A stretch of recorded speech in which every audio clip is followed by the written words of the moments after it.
तुमचं नाव तुमचं नातं काय आणि काय नेमकं तुमची तक्रार आहे हॉस्पिटलच्या विरोधात? या सगळ्या घटनेला, दुर्दैवी घटनेला तुम्ही जबाबदार कोण आहात? माझं नाव अक्षय पाटे. मी त्यांच्या घरचा मी जावई आहे. तर तिथं अशी घटना झाली की आम्ही सकाळी साधारणतः 9 वाजता आम्ही तिथे पोहोचलो. तर तिथं डॉक्टरांच्याकडे आम्ही तिथे गेलो आतमध्ये. तर त्यांनी ते जेवढं त्या 20 लाखाचं त्यांनी ते सगळं कोटेशन जे मांडलं ते आमच्यापाशी न मांडता डायरेक्ट पेशंट समोर ते मांडलं.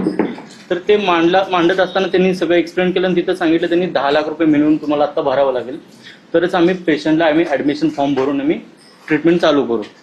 तर आम्ही ॲक्च्युली ते 10 लाखाची अरेंजमेंट करायला त्यांना सांगितलं तुम्ही ॲटलिस्ट तुम्ही प्रोसिजर तरी स्टार्ट करा. तर गर्भवतीचा मृत्यू झाला आणि रुग्णालयावर आरोप करण्यात आले. 7 महिन्यांची गरोदर असलेल्या महिलेला रक्तस्राव झाला. त्यानंतर महिलेला पुण्यातील दीनानाथ मंगेशकर हॉस्पिटलला आणलं.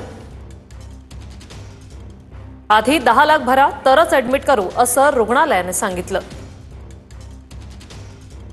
सकाळी 9 ते दुपारी 2 पर्यंत महिलेने मदतीसाठी वाट बघितली.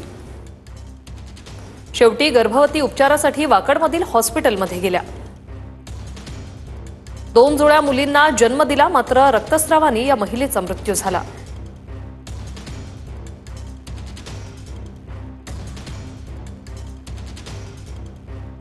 तिथल्या ॲडमिनिस्ट्रेशननी ते झुकारून त्यांना ॲडमिशन दिलं नाही आणि त्या धावपळीत दुसऱ्या हॉस्पिटलमध्ये जावं लागलं. पण त्या दुसऱ्या हॉस्पिटलमध्ये गेल्यानंतर त्या ठिकाणी ट्रीटमेंट मिळाली. त्या ठिकाणी त्यांना 2 जुळ्या मुली झाल्या, पण दुर्दैवी त्या आईचे त्या ठिकाणी मृत्यू झाला. मला हे सांगायचं की दीनानाथ हॉस्पिटल हे खऱ्या अर्थानं गरिबांसाठी आणि ट्रस्ट म्हणून चालवलं जातं, पण अशा प्रकारचा अत्यंत गंभीर गुन्हा ह्या हॉस्पिटलने केलेला आहे आणि अशा अनेक तक्रारी ह्या आलेल्या आहेत.